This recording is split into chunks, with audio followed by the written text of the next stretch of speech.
A cyber attack doesn't happen in isolation. Someone writes a code, someone executes a plan, and someone somewhere watches as the world scrambles for answers. In the wake of the breach of Kazakhstan's Ministry of Foreign Affairs, investigators were not just looking at what happened. They were looking at who. Who had the motive? Who had the capability? And most importantly, who had the most to gain? Every attack leaves a trace, a pattern, a signature. But in the world of cyber warfare, these traces are rarely obvious. They are buried beneath the layers of deception designed to mislead, to distract, and to point the blame elsewhere. In this case, forensics team found a clue. A backdoor hidden in the system. And that backdoor allows the attackers to slip in undetected. But this was no ordinary malware. It had been crafted with precision, tailored to evade detection by even the most advanced security systems. It wasn't just the malware itself that stood out, it was the way it was deployed. The attack followed a familiar playbook, one that cybersecurity analysts had never seen before. The question was, where? Now, when a nation is attacked in the digital realm, the suspects are rarely random. They are calculated, strategic, and often known. Three names rose to the surface. The three entities with the resources, the expertise, and the motive. Well, for decades, Russia has been at the center of some of the most sophisticated cyber campaigns the world has ever seen. Espionage, disinformation, disruption. It's a war fought in the shadows where silence is more powerful than the words. Kazakhstan and Russia share deep ties, but also a complex relationship. Kazakhstan has grown closer to the West in the recent years, engaging a new trade deal, forging new alliances. So, was the attack a message, a warning, or something more? The fingerprints of APT-29, also known as the Cozy Bear, were faint but present. The malware bore a striking resemblance to the previous Russian cyber espionage operations. And the infrastructure? Well, some of it led back to the servers in Eastern Europe, a known staging ground for the Russian intelligence operations. But in cyber warfare, nothing is ever that simple. A false trail is just as valuable as a real one.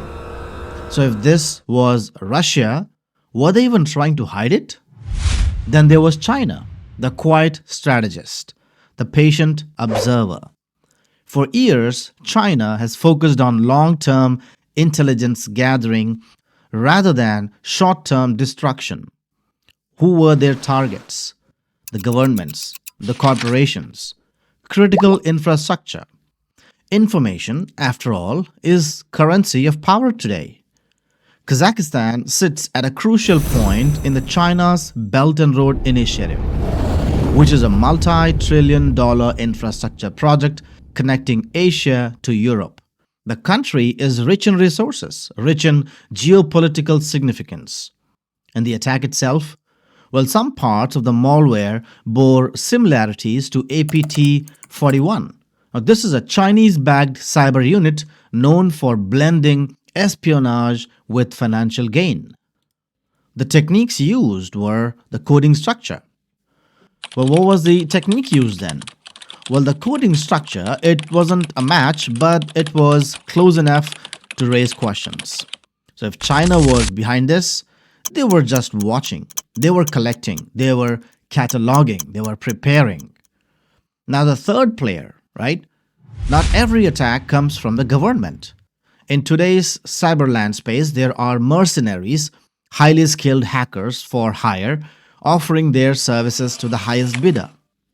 Somewhere in the depths of the dark web, espionage is now a business model. Stolen secrets, sabotage as a service, Intelligence on demand. Well, could this attack have been orchestrated by a private group which is working on behalf of an unknown client? Well, the evidence here is really thin, but the possibility? Real. Attribution in cyber warfare is a dangerous game.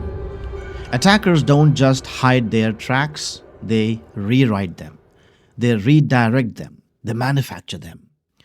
A Russian style attack could just as easily be a Chinese false flag. A Chinese method could be a trick from an independent mercenary group. The investigators had the leads, but no definitive proofs.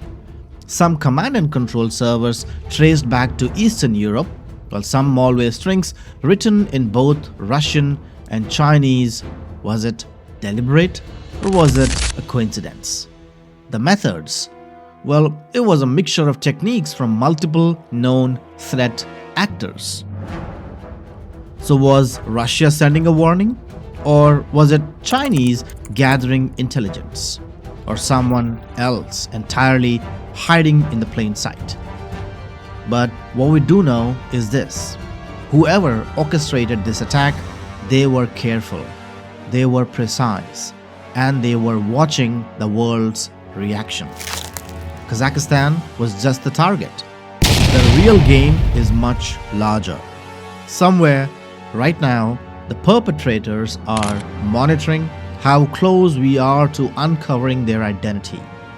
Because in the world of cyber warfare, the most dangerous enemy is the one who is never caught.